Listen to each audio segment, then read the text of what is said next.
Shalom and welcome to On the House, the podcast where industry experts and professionals discuss real estate in Israel.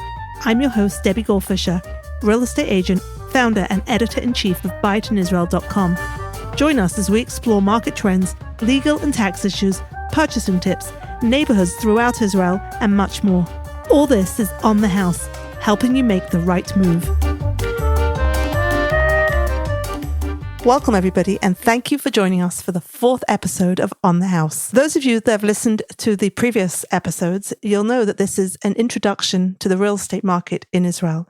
The idea is to give people who are considering a purchase in Israel some basic background information that is really important before you set out to look and purchase in Israel. Today, we're going to be focusing on where to buy a home in Israel. And when I say where, I don't mean specific neighborhoods. We're not really going to go into too much detail on neighborhoods in Israel. We will get to that, please God, at a future point in time.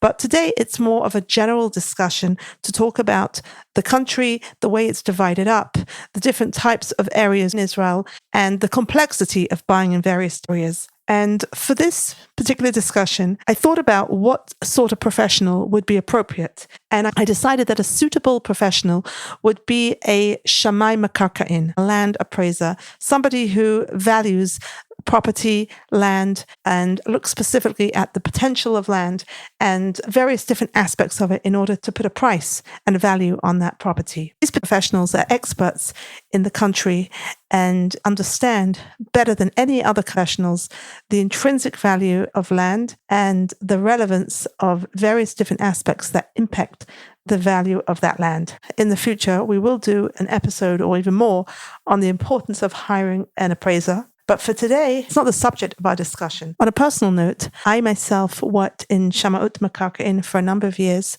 This was after I got my MBA with a concentration in real estate valuation and management. And after I finished the degree, there was an option to go on to qualify as a Shamait Makarkain, as a land appraiser. And in order to do so, I had to work at an office of Shamaim and do what's called stage, which is an internship. And I was very fortunate to get a placement at a great office in Tel Aviv. And in that office, I learned a tremendous amount about real estate, about the valuation of real estate, about how to understand real estate, about the potential of real estate, and so much more. It was a really amazing experience that enhanced my background and the depth of my knowledge and understanding of this industry far more than anything else that I've done. And I remember very clearly during the first week of my internship, the guy who I was working under, who was a wonderful coach and a mentor for me, he taught me how when you write a professional report on a property, there are a number of different aspects that we have to investigate. He explained to me that chavat dat, a professional opinion on any piece of real estate, is broken up into different aspects, including the legal aspects. We look at the planning permission, the zoning, and the permits, and we look at the comparables, and we look at the property itself and the condition of the property and the size and all different aspects. But probably the most important aspects of this chavat dat, of this opinion, is location. When we talk about a property, we say the three most important things are location, location, location. And in this sort of report written by an appraiser, the action on location is probably the most important aspect of the entire report. And he explained that when we look at location, we basically want to zoom out and then zoom in. We take a look at where in the country the property is located, and we look at what sort of area it's in, whether it's a city or a town, a yeshuv, a kibbutz, a Moshav, and then we look at where in that area it is. Is it on the northern side, the southern side? Is it on the better side, the less popular side? And then we look at where specifically in that part of the area it is. What street is it on? What is that street like? Is it a busy street? Is it a quiet street? And then we go within the street and we look where on the street is it located? Is it the better end? Is it on the quieter side? And is it on the, on the busier side? Is it near the school? Is it far away from the school? And then we look at what side is it on? Is it on the north-facing side? Is it on the southern side? And then we look at the property itself, the building, which direction is it facing? Where is the light coming in from? And as I said, we go all the way from out to in. And location is, an incredibly important aspect that we have to consider when we are purchasing a property. This discussion is a very general discussion. As I think you can see, this is a pretty male-dominated industry. I take great pleasure when I can bring on a professional who is a female as well, and a female who speaks English. This is not to be taken for granted, but there are few and far between. It gives me great pleasure to introduce Gila Engel. Gila is a certified land appraiser. She's been working at Gila Specter, one of the largest and most prominent appraisal firms in Israel. She's been with them since 2008 and certified as a land appraiser in 2010. She is a senior appraiser in the Department of Evaluation. So with that, I would like to introduce Gila. Gila, thank you so much for joining us today. Thank you very much. I'm very happy to be here. Thank you. So, Gila, tell us a little bit about who you work for and what you do. So, I am a real estate appraiser. I've been working at Gila Specter real estate appraisal almost 17 years. I came there as a mitmacha, intern, or even before I was a proper intern, because while I was doing all my last exams, we deal with all different kinds of valuations regarding all sorts of different types of real estate, from residential to commercial, industry, shopping centers, hotels, lands, and everything. This is for the purpose of purchase, sale? For all sorts of different purchases, if it's in order to receive a bank loan, if it's regarding before buying, people want to know in advance. Sometimes we deal with היטלי השבחה, tax improvements that you receive from the עירייה, השגות that we deal with, Rami, with the land authority in Israel. Development, of course, התחדשות עירונית, urban renewal, all the different aspects. Also, we represent clients in court, certain cases. So it's very interesting and very broad. So we do touch a lot of different topics and real estate in Israel. Fantastic. And that's precisely why I brought you on, because I think that of all the professionals that work in this industry, a land appraiser, a shamai, shamait, is the one that's most qualified to talk about the different types of land in Israel, the way that the country is divided up, the different options, and the complexity of buying in these neighborhoods. What we're going to do today with Gila is I want to imagine that we have a map of Israel in front of us. Israel is a very small country. Israel is about 290 miles from north to south, and it's been divided up in various different ways. How is that divided up, and for what reasons? Well, we all know that Israel is divided into three main areas. We have the north, the south, and the center. But in each area or in each of one of these divisions, we have like tat divisions, like under subdivisions. Like in the north, you would say we have the more countrified areas, the Galil, the Golan. And then we have the more residential city areas, Haifa, Nahariya, Akko, etc. And the same goes for the south. And in the center, I would say we have what we call always, or what's known, like the center is Gadera, Hadera. Between Gadera in the south and Hadera in the north, that's the area of the center of the country. Where the greatest concentration of population is. Right. And between Gadera and Hadera, we have, of course, Gush Dan, which is the metropolitan of Tel Aviv and the cities around Tel Aviv. And as you go out from the area of Gush Dan, you reach the peripheral areas of Gush Dan, like Petach Tikva, Rehovot, etc. And also in between, we have Yerushalayim, which is also, I would say, an area of its own, maybe, because even us as Shamaim, we feel like the whole market is totally different between Yerushalayim and the area of Tel Aviv. As well, around Yerushalayim, you have a lot of settlements, which have some sort of a connection to Jerusalem. Like, if you come and you say, come live in Mevaseret, you always say it's 10 minutes or quarter of an hour drive from Yerushalayim. Similar to Tel Aviv, it's like a metropolitan. And beside all these, you also have the area of Yehuda v'Shomron, the settlements, like they say on the other side of the Kav HaYarok, which have their own style, is completely different. So yeah, there are a few main big settlements, but most of the settlements are more countrified. So we've divided the country up And if I'm not mistaken, you're saying basically there are 4 areas. You're saying there's north, there's south, there's center, and then there's Yehuda v'Shamron. So let's take a look at the northern region. And as you said, we're talking about the Golan, the Galil, the cities, Nahariya, Akko. Mm-hmm. What about like the Sharon area, Zichron Yaakov, Binyamina? What would that fall under? They would also be called part of the north because they're not Netanya. They're further north from Hadera. So they're already considered part of the north. Mm-hmm. But of course, closer to the Sharon area, which is also, like I said, there's the metropolitan of Tel Aviv and the outskirts of Tel Aviv. So it's like the outskirts of Netanya, I would say. Each main city has these kind of cities that are Lavyan. Satellite, yeah. Okay, so again, looking at the northern region, tell us a little bit about what the options are. I don't mean in terms of housing, but you mentioned Nahariya and Akko. Those are cities. What about, are there other kinds of areas, towns, villages, Moshavim, Kibbutzim? Yes, we have other smaller towns in the north. Depends where you go in the north, of course. You have the area of the Galil where you have Carmiel, you have Ma'alot. These are towns. They're quite old towns. And also you have Tveria, Tzfat as well, Kiryat Shmona, further up in the north, Metula, which of course, very sad now, are vacant.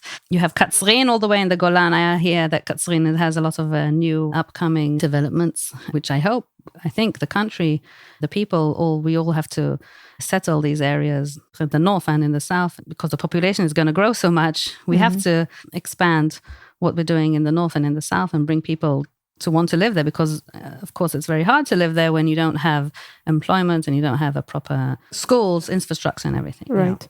Well, please God, once we get through this war and secure our borders, the neighborhoods will flourish and grow. Yeah. So you've said that these areas are not cities, they're towns. Right. So could you explain a little bit from a real estate perspective, what are the implications of buying in a town or in a yeshuv, a settlement, as opposed to buying in a city? Are there implications? Listen, between buying in a city and a town, it's quite similar, I would say. Of course, it has, there's a yitaron legodel, as we call it. Advantage in size. Right. That the bigger the town is, then you have more areas to choose from, which is more suitable for your own preferences. And in a city, it's more small and it's more communal. It's more family-minded in these little towns like Carmiel. Mm-hmm. From an appraisal, from a valuation perspective, could you say which is more expensive, where the valuation is higher, if it's in a city or in a town? We know that location, of course, in valuation. If the town is a town which has a high demand, then the prices, of course, will be higher. The closer in the different areas of the town which are more mevukash, more demanded, then obviously the prices will be higher. And cities like Bemet Carmiel maybe are less, they have less demand, so the prices are more affordable. So are you saying that in the north, the more rural areas perhaps are more are in higher demand than the cities in the north? No, I wouldn't say that there's a higher demand for rural areas. This is, of course, everyone has their own choice of where they would like to raise their children or live. If they want to live in a rural area, so in the north and also in the south, we have a lot of kibbutzim and moshavim that were founded like even before Israel was established itself, which were very much based on ideological and sociological ideologies of living together and sharing and being very community-minded. Mm-hmm. When it appeals to a lot of people, of course, you have a different set of life. You have more orach chaim noach. You have a lot of quality of life. Yes, your quality of life. It's quieter. It's less bustling and rustling than the city. Right. So I would imagine someone who's looking to go up north today, they're probably looking to get away from the city. They're probably looking to get away from the hustle and bustle of the center of the country. So if they're particularly looking for that rural lifestyle, that calmer lifestyle, that more communal lifestyle, then they're looking more for the moshavim and for the kibbutzim. Although you have to take into account that you don't just move into a moshav or a kibbutz. Sometimes you have to go through special מבחנים or ועדת קבלה, like an they call it. application process, Yes. a selection process. To become a member and to then carry on to finding your house and buying a house or a plot of land and building your own. Okay, so this is very important. You can't, if you want to buy something in a city, you can go to a builder, to a developer, buy something off plan. You can approach a real estate agent, buy something that's pre-owned on the market. But when it comes to buying in a Moshav, a rural settlement, and we're not talking necessarily over the Green Line. We're talking about it could be within the Green Lines. It's like a village, yeah, I would call it like a countrified village. Okay, if you want to buy in a Moshav, you can't just knock on someone's door, ask them if they're selling, and then negotiate the terms and sign tomorrow. There's a much more complex process than that. First of all, you have to go through an application process, in some cases a rigorous application process. If the Moshav is a religious Moshav, you have to prove that you are religious. And in some cases, they don't want people who live abroad. They want people who are actually living in the country. Socioeconomically, they want to maintain a certain standard. I would also add that, Bemet, you have to choose the Moshav that suits you, that suits your ideas or your way of life. That means some of the Moshavim are very much specific in their ways. So if you have a Moshav like Amirim, let's say in the north, that are very nature-minded and like vegan and everything, then it suits certain people who want to live their life that way. Mitzad sheni, you have, on the other hand, if you want to grill every night to your steak, you're not going to. You have Moshavim which are like Chiloni or Me'orav, okay, secular, mixed. Religiously secular or mixed. And some people want to live with a community that embraces both, which is mixed, or otherwise, each just secular or just Orthodox. Mm-hmm. So what Gila's saying is you have to really find the right kind of village or town that suits you, as opposed to a city which is perhaps more open, more mixed, and easier for almost anybody to kind of slip into. Also, in terms of the purchasing process in a Moshav, again, it's not as straightforward as it might be in a city. You mean regarding the Land Authority of Israel? Correct. The Land Authority of Israel for Moshavim and for Kibbutzim have their own rules and their own rights that you can use, and there's a whole sector that you have to go by when you buy a house or buy a plot of land. Sometimes they call it a nachala, or if you buy in the harchava, if there's a meshek aleph, there's a meshek bet, there's all sorts of different categories when you go and buy in a moshav or in a kibbutz. So these are things you have to take into account, and you have to have a proper guidance to take you through it step by step, because there's all sorts of different payments that you need to be paid or not be paid, or the buyer pays them, or the seller pays them. Different taxes, and different rules and laws. And for this reason, I encourage people who are looking to purchase in these sorts of areas, not only to use a real estate lawyer, but to use a real estate lawyer who is an expert in this sort of land. Right. Because somebody who deals with legal contracts in Jerusalem or Tel Aviv is not necessarily qualified or experienced enough in this sort of area. So very, very important to find someone who can help you specifically with Moshavim. Right. Because as we know, most of the land of Israel is owned by the government. So it's not just the apartments or the flats or the houses are owned privately. It's very rare to find private land in Israel. Most of it is owned, like I said, by the government. So the government have all their like long-term lease option. And if you want to buy a house, or at least lease it on a long-term contract with the government, you have all these different taxes that you have to pay and go through, and you have to have proper livui. So that's a very important point that you're bringing up, and that is the issue of land ownership. You've touched upon the fact that the government owns most of the land in Israel. So in most cases, you're saying that the property that we buy is the actual structure, but the land that it's sitting on belongs to the government. Right. The government owns the land, not B'Shem Medinat Israel, but it owns the land like... Not in the name of the state of Israel? No, but it has the different branches, like the Kakal, like the Rashut HaPituach, Remi, the Land Authority of Israel. So they have their different branches, companies that deal with the land, and they also help to develop the lands. Mm-hmm. They prepare different town zoning for areas, and then they market the lands. Sometimes, let's say, if we have a town and it has rural areas, chaklai, yes, adjoined to the town. Rami, the Land Authority of Israel, comes and wants to plan to change the agricultural to residential areas.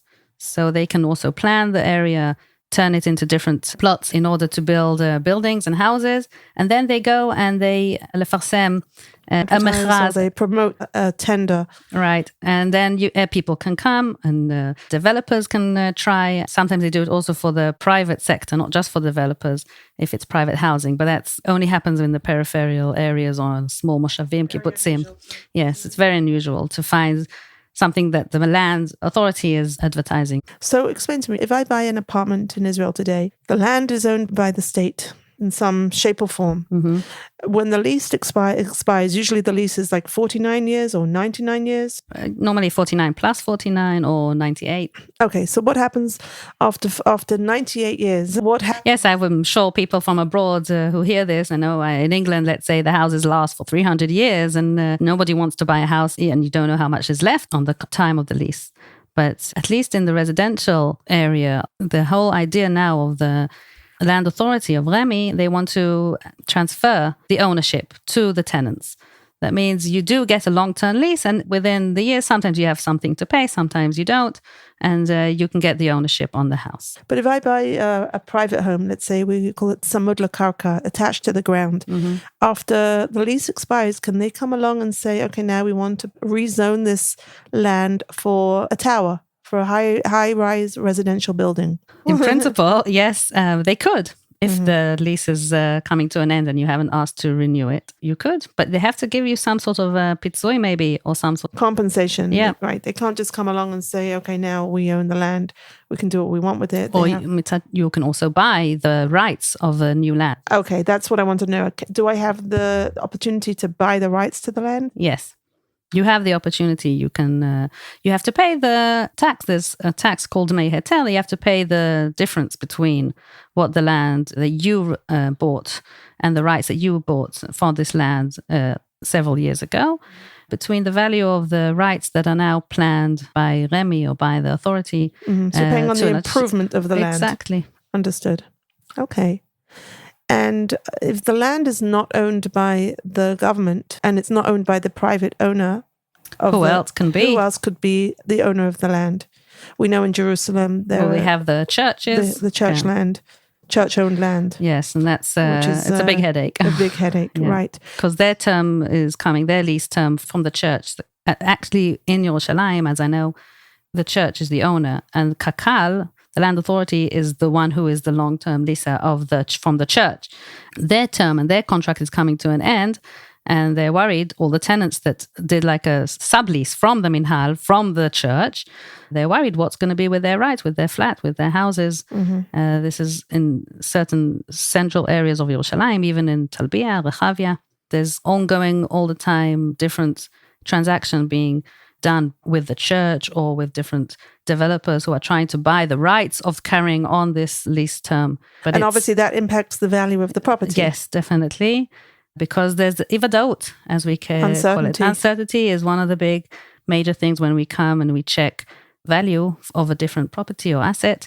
We want to know what's going to be if there is certainty and we know what the rights are and who is the owner and how long we have. Then all these things clear the mind for us and clear the area, and we know we're certain, we feel secure and sure about what we're going to do. But as long as we have uncertainty, we don't know what's going to be planned or who are the owners, what's going to be in 10 years, then everything, of course, has an impact on the value.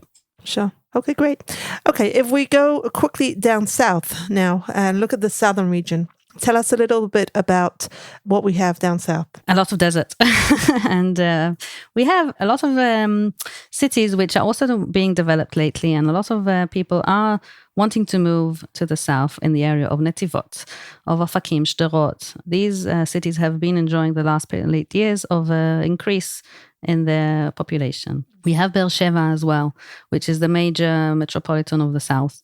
I know that also around Beersheba, different settlements are being planned to carry on the Yeshuv of the Negev. But mostly a lot of the Moshavim and the Yeshuvim in the south are small. We have Dimona, Yerucham, Arad, Mitzpe Ramon. These are like the major small towns, cities.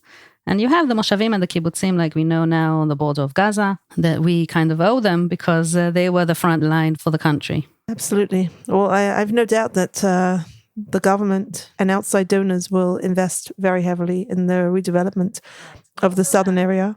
We also have the front sea cities like Ashdod and Ashkelon. The coastal, which are also going through a lot of development. Ashkelon and Ashdod, I know they're changing the industrial areas into residential areas, and they're all growing in population, and they all want to carry on growing in big cities. So they, of course, develop the areas, carry on trying to market them to population or for their own population or to bring in new people. They're adding universities, hospitals. There's a new hospital in Ashdod. There's a hospital in Ashkelon. They have to have all these major things in order to bring in people. And obviously they're investing heavily in the transportation as well in order to be able to commute. Yes, but as we know in Israel, this is a very long process. Yes, long process until... Well, they've now opened this new line from the area of Petah Tikva towards Tel Aviv, the Dan Kal, it's the Rekevet Hakala, the red line. So we're going to come talk in a moment about the center of the country, which relates to that. Before we do so I just want to understand again, when we're talking about down south, we have Beersheba, we have a big city, we have some other cities like Ashdod and Ashkelon. We also have Eilat, of course, as well, okay. Right, all the way down south. But for the most part, we have a wide choice of non-urban areas as well. We have more rural areas too, and we have smaller towns and settlements as well. And the way that I see it is that the people that move down south and the people that move up north, unless that's where they come from and that's where their roots are, and it's just, natural progression for them to stay in those areas, they're usually moving away from the center because they want the quiet, they want a quality of life, they want perhaps cheaper housing than what people would want in the center. So now let's talk about the center. And as you said, it's from Hadera, which is just north of Netanya, all the way down to Gedera, which is... just south of Rehovot, Rehovot, right. So you can imagine that central block. Let's say we've got the north above it, the south below it. And there we have many cities. According to data from Israel's Central Bureau of Statistics, there are approximately 80 cities. And of those 80 cities, I would say that the majority are in the center of the country. We're talking about... they're also back to back, yes, if you say... All neighboring. We're talking about, obviously, Tel Aviv and Bat Yam, Rehovot, Yehud. The list is endless. Modi'in. Holon, Petah Tikva, Ramat Gan, Bnei Brak. Carry on. And on. And Netanya, Ramat Sharon. Exactly. And all these are considered to be the center of the country. If you want to buy in a more rural area in the center, there are still a number of... Moshavim and Kibbutzim, or little more smaller settlements, which are like around the Sharon, but the Merkaz of the Sharon, like around Ramat Sharon, I would say. And are these areas But these are very, very luxurious. Right. Yeah. So because of the nature of these areas being in the center of the country, you kind of have the best of both worlds. You have the rural, private living, you can buy a private house with land in the center of the country. As you can imagine, the value of these properties is very, very high. When people first bought in these areas or were granted land in these areas back in the 50s, yes, 60s, they must have paid like peanuts. They paid peanuts, or exactly. got it for free. Today, these are highly desirable neighborhoods simply because of the demand, and there's not enough and the lack of supply. Very, very scarce land. But as you do go a bit further from the real city center, even around here, around Modi'in, we have all these moshavim like Gezer and Bet Hashmona and Shalabim, Karmei Yosef. You can find rural settlements if you do zoom out like you did, like you said at the beginning, and you can find other different kind of rural settlements, and maybe you'll find they have also dati, but they're very expensive. They're still expensive, but not as expensive, like as I would say Rishpon or Stevarborg. Right. So there are higher standards. Higher standards. There are high end moshavim, and then there are, I wouldn't say low end, but there are more average standard moshavim. But even in those ones, if you're in the center of the country, there is nothing cheap. I mean, the average house sitting on a private plot of land in a Moshav in the center of the country would be how much approximately? Not less than 8-9 million. Right, not less than 8-9 million shekels. You're talking $2.5 to $3 million starting price, and that's probably for an old house that you want to pull down and completely rebuild. Yes, but you do get a big plot of land normally. and privacy, and of course what comes with it. So the price, of course, is right. I would say you're basically paying for the land, because you're going to have to rebuild anyway. But as Gila said, for that you're getting a private plot of land in the center of the country in a rural, relatively quiet area. And if you, of course, go to these very luxurious moshavim close to the Sharon, Bnei Batzra, לדוגמה, you would pay an amount of millions, which is 10 to 15 to 20 to even more. Wow. In order to 15, get it. 20, even more million shekels to buy something in the Sharon region that's in a more rural area. Which is already built, of course. Which is already built. And if you buy something, an old house in one of these moshavim, how difficult is it to apply? I mean, again, we're not going to go into like permits and permission to build at this point, please God, in the future. Mm-hmm. But how difficult is it briefly to pull down a house there and rebuild? I won't say it's difficult. It's just a procedure. You have to do it step by step. You have to come to the council or the Rashut HaMakomit, the local council, because if you have Moshavim and Kibbutzim, they don't all have their own council. They have like a surrounding council, which takes upon itself a few different areas of Kibbutzim and Moshavim, and you just go and you ask them, and you start the process. Right. They tell you what you can do, what you can't do. You have to have a good architect, of course, to do the whole process with you. Yeah. The most important thing is always to find the right professionals who know what they're doing, who are experienced, and who are connected to the right people. Yes, but it can take you about a couple of years to finish the process and start building. Mm-hmm. Okay. And now the final region that we've touched upon, which is the Judea and Samaria, Yehuda v'Shamron area, which, again, if you open a map of the country, it's not all in one area. You have... It's from the east, I would say, east of Petach Tikva, Rosh Ha'ain.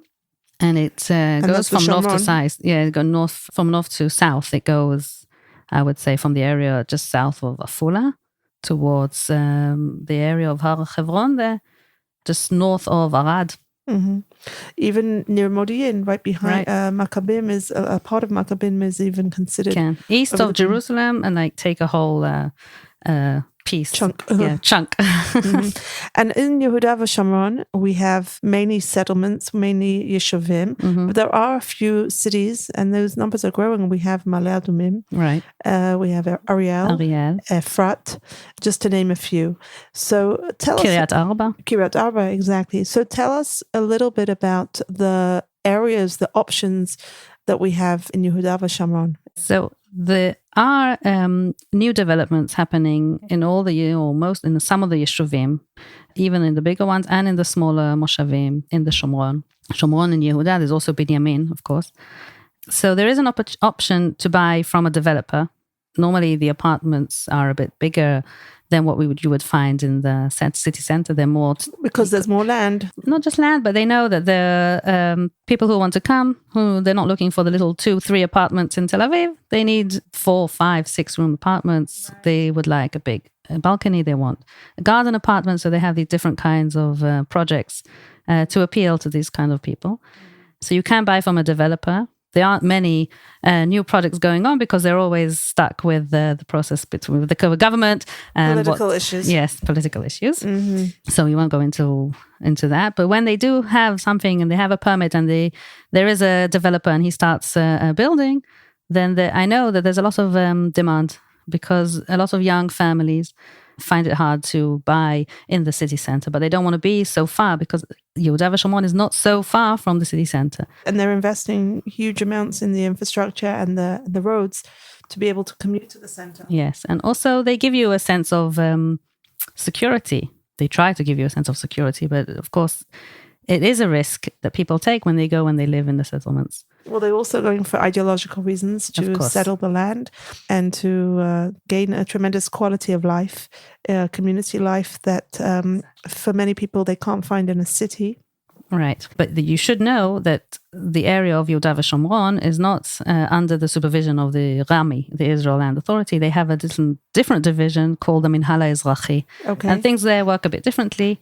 Who owns the land if you buy a property in that area? So the government does own the land, or at least if it's, of course, approved and developed and it's not a machaz, and there's permits for it. But it works differently than the regular Remi, and it has different rules and everything, which you have to, of course, when you go into it, have someone good to take you through it. Absolutely. Yeah. Again, when you're buying in these areas, a real estate lawyer is not enough. You need somebody who is an expert in buying real estate over the Green Line in Judea and Samaria. There are also tax implications. In some cases, the taxes are lower. The process is different. There's very often also a Vat Kabbalah where there's a Kabbalah, yes, and you have to be accepted. Right. There's an application process in order to live in these areas. Usually there's some different tests that you have to pass and an interview, and they'll basically research your background to make sure that you are suitable to live in this particular community. Yeah, and of course you can buy secondhand houses. And sometimes you can find plots and build your own. There's more options, rural options, or more agricultural, or I would say country options in Yehuda Shomron, which are more affordable. And they're not so far from the city center. But you have to take into account that the infrastructure, you still will be sitting in traffic. And sometimes you have to go through a machsom. Checkpoints. Yeah, checkpoints. And there's traffic. Look, I think in Israel at this point, wherever we are, we have security issues, we have checkpoints. We have to be very, very much vigilant and aware wherever we are. So this is really, really helpful, Gila. So again, looking at our map of Israel, we have the north, we have the south, we have the center, and then we have Judea and Samaria. And as I said, we're not going into specific neighborhoods or areas now, but I think this is given anyone who's considering buying a home in Israel has something to think about in terms of location. Obviously, we have to go much deeper and further into and zoom in to specific regions. But for those people who don't know the country that well, this should give a general idea, some kind of direction, as to where you want to focus. One thing that we didn't talk about, maybe we should just talk for a couple of minutes, is about the weather in these neighborhoods, because that for some people is a determining factor. Yeah. As we know, the weather in the north is more easy going than in the south, where it's very, very hot. And of course, the buildings, the facing, where the air direction of the property that you're interested to buy has, of course, an impact. So if you have a property that's facing south and you're in the south, then you have to take into account that you'll have maybe a very light and airy apartment or house, but you'll have to invest in good air conditioning because in the summer, it will get very hot. Mm-hmm. So basically you're saying that the further south you go, the hotter it gets. The further north you go, the cooler it gets. The more I wouldn't pleasant. say cool. And, in the winter it's cool, but the summer it's easier than in the south. If you live close by the sea and you have a west air direction, then you get the breeze from the sea. Which is always pleasant. We can talk about air directions, of course. In Israel, all around the world, the sun rises in the east. It turns a bit towards the south in the midday and sets in the west. So if you have air directions facing east, then you get nice, warm, cozy, sunny radiation in the morning. But then throughout the rest of the day, that area will be darker and more cool. And vice versa, also south and west, of course. It really is. It's a matter of preference. If you want to have a lot of light, then it comes with the heat. I would take the south and the west. If you would like if you prefer cooler, then but a little bit darker, north. then take the north side. Okay. So this has been really, really helpful. Really great introduction, I think, for people who want to consider specific areas in the country. Before we end, Gila, I'd like to ask you two questions. First of all, where do you live and what do you love most about it? We know already you live in Modi'in. I live in Modi'in. We live in the same neighborhood in Buchma, Modi'in. What do you love most about living in Modi'in? What I love in Modi'in is, like we was talking about, that we have cities and towns and rustling and bustling, and we have the rural areas and the countryside areas and the quiet and the Eichut Chaim. So I think Modi'in, or at least Buchman in Modi'in, totally brings all these things together, because I feel like I'm living in a little Moshav Yeshuv inside a big city and I have what I need. If I need a doctor, a shopping center, I need to hop on a train. I totally agree. I tell people that's what I always feel like I'm living in a suburb of the city. Right. We're in a city, we have everything at our fingertips, but yet we don't have the hustle and bustle. That's the beauty of Buchman. And I think also Modi'in is planned like that. It's a new city. It's planned from last years of the 90s. Mm-hmm. It was planned, and each neighborhood but really has it feels like its own little sub-town. Totally. When I meet clients who are interested in Modi'in, I actually pull up a huge map that I have. It's the most low-tech piece of equipment I have, but the most effective thing to help people understand. And if you look at the map of Modi'in, right in the center, you have the city center, you have the municipality, and you have the mall. You have the central train station, and a whole new area, new industrial business commercial area with offices and shops. And around that whole center, you have about 13 different neighborhoods, and each neighborhood, as Gila said, is self-sufficient. It's relatively quiet, has its own unique character, but very, very near the city center and the industrial areas when you have to get out.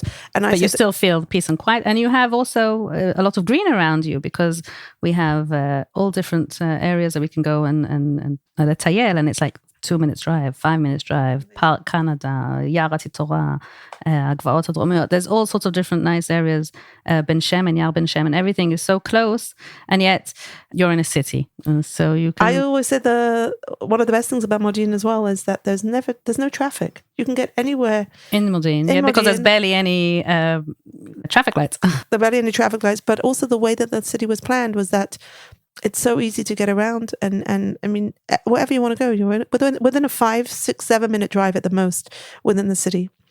And my final question, Gila, if you were to move out of Modi'in, where would you go and why? I don't know if it's because I have a first degree in geography. I like very much geography. I always have a feeling I would have wanted actually to live in a Moshav or in a Kibbutz, somewhere in the south, somewhere in the north, have my own farm, have a little coffee, like they have today. Agalat cafe kaze properly, and you have the simple, quiet, really quiet life, even more than in Modi'in. Of course, Yerushalayim is always something nice to be and to live there, but I think, you know what, actually, I would want to live in a nice Moshav, Kibbutz, and have my big plot of land, yes, and deal with, I don't know, raising grapevines. Oh, I think I'll come and visit you there. That's amazing. Sounds great.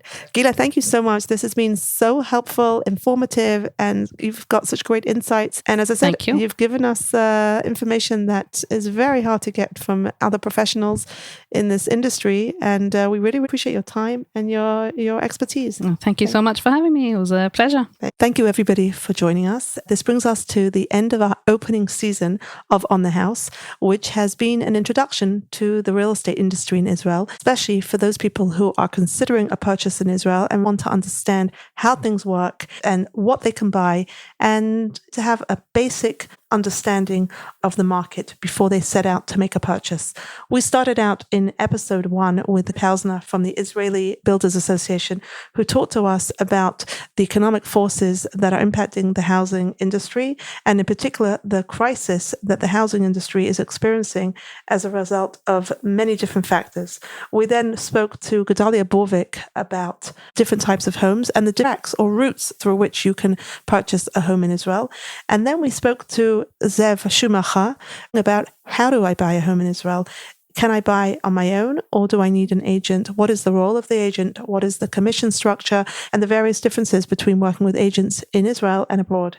And finally, today we've spoken to Gila Engel about where in Israel can I buy. And obviously, if you're here, then you probably heard the entire conversation. And I think this has given us a very thorough and fundamental understanding of the market. And please God, we will be back very shortly with lots more information and guidance and interesting discussions between experts and professionals. Thank you again for joining us. Shalom ulehitraot. Thank you for listening to On the House. If you enjoyed this episode, make sure to subscribe and share it with your family and friends. You can also visit Buyitinisrael.com, where you can find news, market updates, guidance, and much more on real estate in Israel. That's Buyitinisrael, Buyitinisrael.com. buyitinisrael.com. If you have a question or a specific topic you'd like us to cover on this podcast, please email us at the address you'll find at the bottom of the show notes. Whether you're thinking about Aliyah, looking for a home or a haven, or wanting to support the Israeli economy, now is the time to buy it in Israel.